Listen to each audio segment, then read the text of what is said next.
তো হ্যালো বন্ধুরা, কেমন আছেন সবাই? তো আজকে গেছিলাম একটু টাউনে। তো টাউনে যে দেখি সব দোকান পাওয়ার বন্ধ।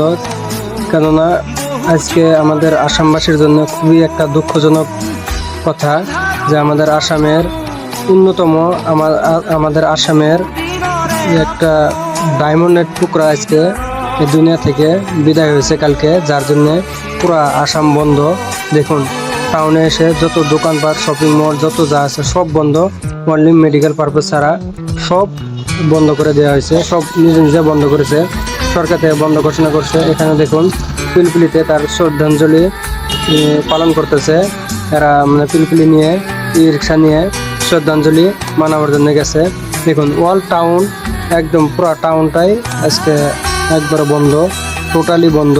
কেউ দোকান পাওয়ার আজকে খোলে নাই, কেননা সবাই দুঃখ প্রকাশ করতেছে, সবাই শ্রদ্ধাঞ্জলি মানাইতেছে আমাদের আসামের জন্য না, খালি এটা পুরো অল ইন্ডিয়ার জন্য খুবই একটা দুঃখজনক ব্যাপার।